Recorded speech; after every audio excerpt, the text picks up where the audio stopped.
अस्सलाम वालेकुम dear student. Man and his environment में लेक्चर नंबर 10 के साथ कैरेक्टरिस्टिक ऑफ पॉपुलेशन के साथ हाजिर हूं।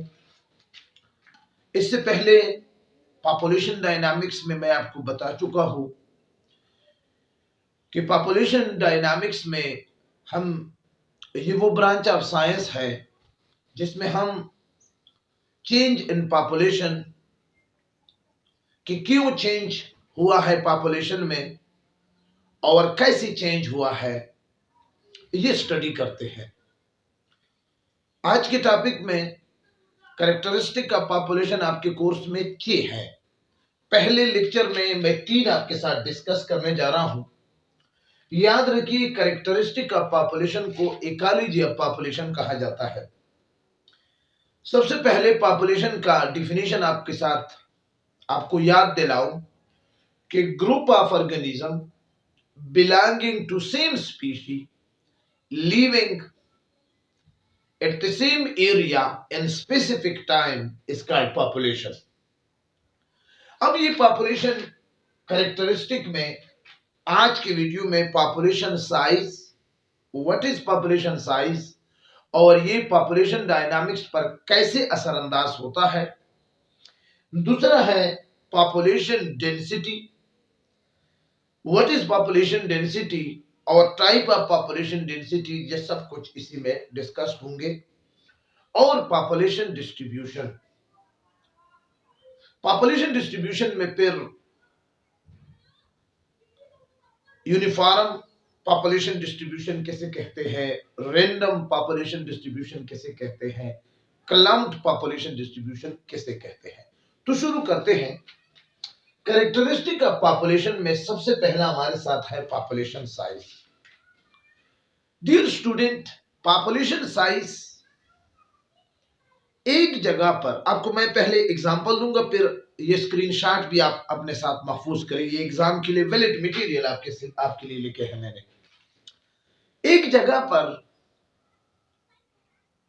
पॉपुलेशन है, मिसाल के तौर पर पाकिस्तान के अंदर पॉपुलेशन 20 करोड़ है। अब ये 20 करोड़ पॉपुलेशन पाकिस्तान का पॉपुलेशन साइज है, यानी number of individual in population is called population size. अब पाकिस्तान एक मुल्क है, उसमें पाकिस्तान की कुल आबादी 20 करोड़ है, तो ये पॉपुलेशन साइज है।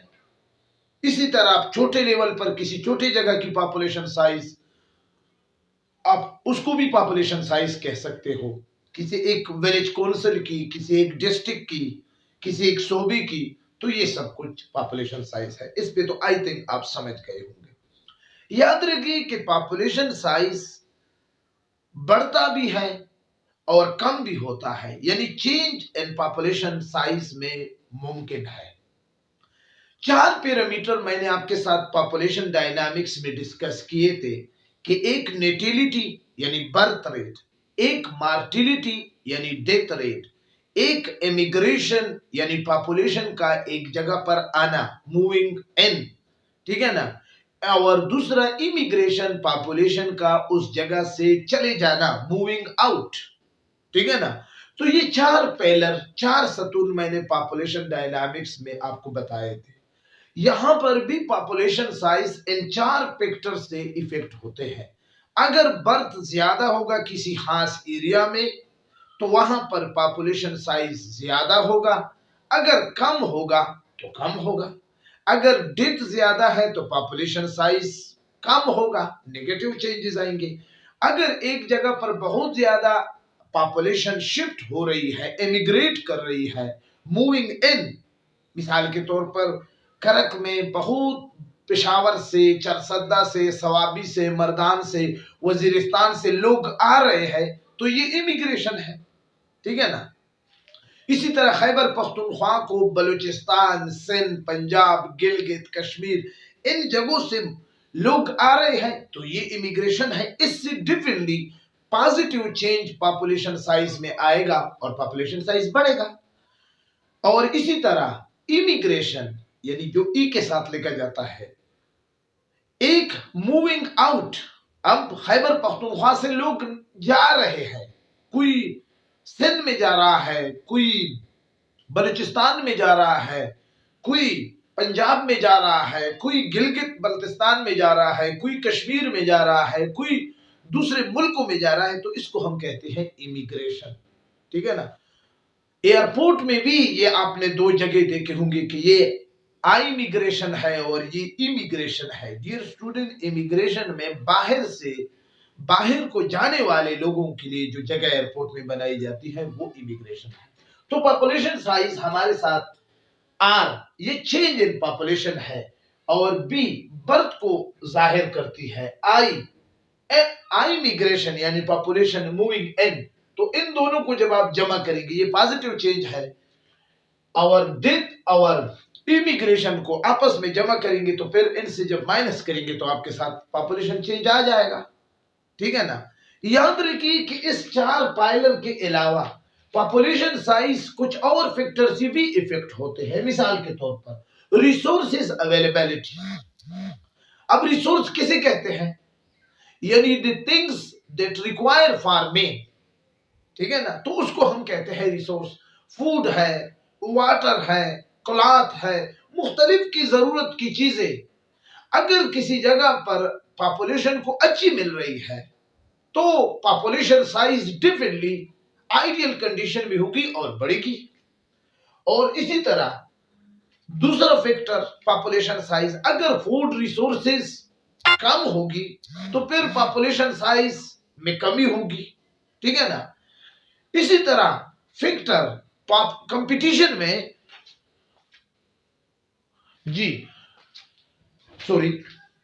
कंपटीशन दूसरा फैक्टर है पॉपुलेशन साइज में। अगर कंपटीशन किसी जगह पर होगी तो पॉपुलेशन साइज डिफरेंटली इफेक्ट होगी। Intra specific competition, inter specific competition. Intra specific competition उस कंपटीशन को कहते हैं जहां पर स्पीशी का एक दूसरे के साथ सेम स्पीशी का आपस में मुकाबला हो।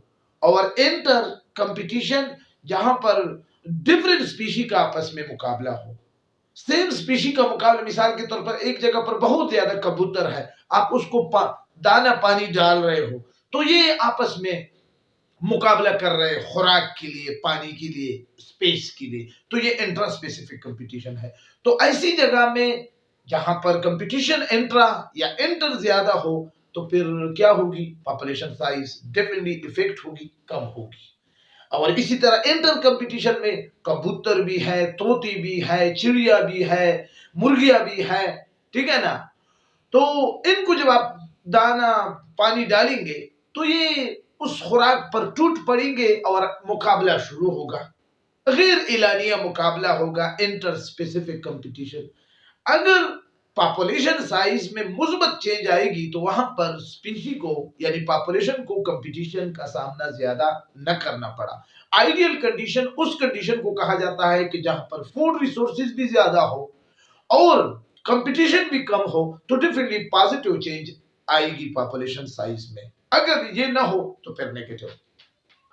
इसी तरह तीसरा है पैरासिटिज्म। आपको पता है कि पैरासिटिज्म उस रिलेशन को कहा जाता है कि जिसमें एक एनिमल दूसरे लिविंग ऑर्गेनिज्म के बॉडी से खुराक हासिल करता है, यानी लिविंग बॉडी, उस रिलेशन को हम कहते हैं पैरासिटिज्म। या पैरासाइट उस डिजीज काज करने वाले ऑर्गेनिज्म को भी पैरासाइट कहते हैं। अगर एक जगह पर डिजीज काज करने वाले पैरासाइट ज्यादा हो तो differently population size negative change आएगी। अगर एक जगह पर पैरासिटिज्म यानी पैरासाइट कम होगी तो बीमारियां कम होगी, तो क्या होगा? फिर पॉपुलेशन साइज में पॉजिटिव चेंजेस आएंगे। चौथा, प्रीडेशन। आपको पता होना चाहिए कि इकोसिस्टम में प्रीडेटर और प्रे का रिलेशन होगा। यानी प्रेडेटर उस ऑर्गेनिज्म को कहा जाता है जो खाता है और प्रे उस ऑर्गेनिज्म को कहते हैं जिसको खाया जाए। मिसाल के तौर पर रेबिट है, अब प्लांट के साथ उसका एक प्रेडेटर और प्रे का रिलेशन है। प्लांट को रेबिट खा लेती है। अब यहां पर रेबिट प्रेडेटर है प्लान क्या है, वो प्रे है। इसी तरह रेबिट का, अब रेबिट प्रे बन जाएगी और फॉक्स लोमड़ी प्रेडेटर बन जाएगी। अब लोमड़ी इसके बाद फिर प्रे बन जाएगी, टॉप करने और लाइन उसका प्रेडेटर बन जाएगा। तो ये रिलेशन होगा लाजमी तौर पर इकोसिस्टम में। पॉपुलेशन साइज उस वक्त बढ़ेगा जब प्रेडेटर और प्रे का रिलेशन कमजोर होगा। मतलब यह है कि हर वक्त प्रे यानी प्रेडेटर क्या होगा, रिलेशन मजबूत होगा। मतलब यह है कि प्रेडेटर को हर वक्त मिल रहा है, खुराक मिल रहा है, ठीक है ना। तो इस सूरत में पॉपुलेशन साइज ज्यादा होगा। तो एक आइडियल कंडीशन में, एनवायरनमेंट में, अगर रिसोर्सेज ऑफ फूड अवेलेबल ज्यादा हो, और दूसरा कंपटीशन भी ना हो, तीसरा पैरासिटिज्म भी ना हो, पैरासाइट भी ना हो जो डिजीज काज करते हैं, और प्रीडेशन का रिलेशन भी कम हो, तो इस आइडियल कंडीशन में पॉपुलेशन साइज में पॉजिटिव चेंजेस आएंगे, वरना नेगेटिव चेंजेस आएंगे। तो ये था ये। अब इसके बाद हम जा रहे हैं पॉपुलेशन डेंसिटी। पॉपुलेशन डेंसिटी किसे कहते हैं? Number of individual of species per unit area. अब एक एरिया में, एक जगह पर, ये आपको मैंने एक लाइन खींची है, ये एक एरिया है, टोटल हैबिटेट एरिया है। इस एरिया में यहां पर इंडिविजुअल मौजूद है, तो यहां पर एनिमल का वजूद होना, ये क्या है? पॉपुलेशन डेंसिटी है। ये पॉपुलेशन डेंसिटी दो किस्म के होंगे, एक इकोलॉजिकल होंगे और एक क्रूड होंगे। इकोलॉजिकल डेंसिटी उसको कहा जाता है कि जहां पर ऑर्गेनिज्म, मिसाल के तौर पर ये ऑर्गेनिज्म ने ये जगह कवर किया है, तो इसको हम कहते हैं इकोलॉजिकल डेंसिटी। और बाकी जो हैबिटेट है वो तो खाली पड़ा है, तो उसको हम कहते हैं crude density. Crude density per unit total space, यानी इस एनवायरनमेंट में जो टोटल स्पेस है ये क्रूड डेंसिटी होगी। और जहां इस टोटल स्पेस में जहां जो स्पेस इंडिविजुअल ने कवर किया है, यानी per unit total habitat space. आपको पता है habitat the physical place in which organism live. जहां पर किसी एक जगह पर ऑर्गेनिज्म अगर रह रहे हैं तो वो क्रूड डेंसिटी है, वो इकोलॉजिकल डेंसिटी है। और बाकी जो जगह है जो खाली पड़ी है और जो टोटल स्पेस है वो क्रूड डेंसिटी है, ठीक है ना। तो पॉपुलेशन डिस्ट्रीब्यूशन में भी यही फैक्टर है, ठीक है ना जी। इसके बाद पॉपुलेशन डेंसिटी में पॉपुलेशन डिस्ट्रीब्यूशन। अब पॉपुलेशन डिस्ट्रीब्यूशन कैसे कहते हैं? Pattern of spacing among individual with in geographical boundary. अब एक एनवायरनमेंट है, ये आपको नजर आ रहा है, तीनों डायग्राम ये आपको नजर आ रहा है, ये यूनिफॉर्म पॉपुलेशन डिस्ट्रीब्यूशन है।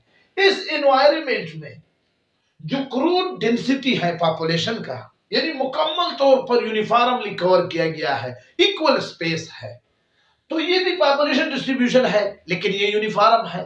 जैसे क्रॉप लैंड का एग्जांपल आप ले लें, ठीक है ना।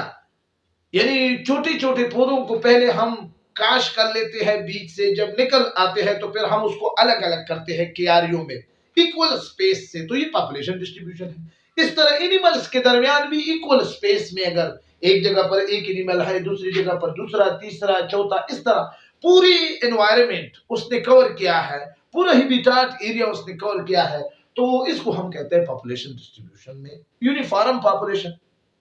ये ज्योग्राफिकल एरिया है। यहां पर रैंडम में आप देखें, रैंडम में position it of each individual is independent of other. Example disperse seat. ये यहां पर आप देखो, हर इंडिविजुअल आजाद है, कोई इधर रह रहा है, कोई इधर रह रहा है, कोई इधर रह रहा है, कोई इधर रह रहा है। यहां पर यूनिफॉर्म स्पेस नहीं है, अनइक्वल स्पेस होंगे, तो इसको हम कहते हैं रैंडम, ये डेफिनेशन। और इसके एग्जांपल क्या है? डिस्पर्स सीड, यानी जमींदार जब के प्लांटिंग करता है, सीड को फेंकता है जमीन में, कीटी में फेंकता है, तो वो इस तरह डिस्पर्स फेंकता है। किसी जगह ज्यादा गिर जाते हैं, किसी जगह कम गिर जाते हैं, किसी जगह न ज्यादा न कम, और किसी जगह बिल्कुल गिरती भी नहीं है। तो इस तरह डिस्ट्रीब्यूशन को हम कहते हैं कि ये क्या है? रैंडम है। और clump distribution aggregated into patches, social aggregation and favourable condition. Clump distribution एक जगह पर ज्योग्राफिकल एरिया में बहुत ज्यादा एनिमल मौजूद हो और बाकी जगह बिल्कुल खाली पड़ी हो। मिसाल के तौर पर आपको नजर आ रहे हैं ये 3 जगह ज्योग्राफिकल एरिया में, ये 3 जगह, ये जगह, ये जगह, ये जगह, ठीक है ना। इन जगहों पर पॉपुलेशन ज्यादा है जबकि बाकी जगह ज्योग्राफिकल एरिया में कम, ठीक है ना, नहीं है। तो मंकी, एलिफेंट या हनी बी या आपको मुख्तलिफ किस्म के इंसेक्ट नजर आते हैं जो एक ही सुराख में रहते हैं। तो ये पॉपुलेशन डिस्ट्रीब्यूशन में क्लम्प का क्या है सूरत आपको निकालते हैं। अक्सर सोशल जो फेवरेबल कंडीशन है उसमें आपको नजर आएगी। तो ये था आज का लेक्चर, आप इनसे स्क्रीन शॉट ले लें। डियर स्टूडेंट, हम आप ही के लिए पढ़ाते हैं, आप हो कंसेप्ट देते हैं, लेकिन आपसे हमेशा यही गिला रहता है कि आप हमारे इस तरह के अच्छे अच्छे लेक्चर जो कि बिल्कुल एग्जाम मटेरियल के साथ बिल्कुल फुली फ्रेश लेक्चर होते हैं और अकॉर्डिंग टू कोर्स होते हैं, आप प्लीज अपने स्टूडेंट के साथ, अपने दोस्तों के साथ, अगर आप टीचर है तो अपने स्टूडेंट के साथ, अगर आप स्टूडेंट हो तो अपने दोस्तों के साथ इसको शेयर करें सोशल मीडिया के पेजेस पर, ताकि ज्यादा से ज्यादा ये चीज, इसका कंसेप्ट लोगों को आसानी से पहुंचे। हमारा यही एक मकसद है कि हम आपको ऐसे वैलिड और रियल अंदाज में पढ़ाने की कोशिश करते हैं कि जो हमारे आइडिया है वो आपको पहुंचाए, और यही एजुकेशन का मेन मकसद है। इसके अलावा आपसे एक रिक्वेस्ट है कि वीडियो को लाइक किया करें, हमें हमारा हौसला बढ़ता है, ठीक है ना। और अगर चैनल में नए हो तो लाजमी तौर पर सरकासम subject specialist as a biologist आप इसको सब्सक्राइब भी करें और साथ बेल आइकन भी प्रेस करें। अपने दुआओं में याद रखिए, इंशाल्लाह नेक्स्ट लेक्चर में कैरेक्टरिस्टिक ऑफ पॉपुलेशन में जो 3 रह रहे हैं, एक है डेमोग्राफी, एक है लिमिटेड ग्रोथ एंड पॉपुलेशन और कैरिंग कैपेसिटी, उस पर इंशाल्लाह बात होगी। पॉपुलेशन ग्रोथ भी इसमें डिस्कस होगी। उस वक्त तक इजाजत दीजिए। विद वेरी सून इंशाल्लाह नेक्स्ट टॉपिक आपको लेक्चर नंबर 11 इसी चैप्टर से आपके लिए अपलोड करूंगा। अपने दुआओं में याद रखिए। खुदा हाफिज।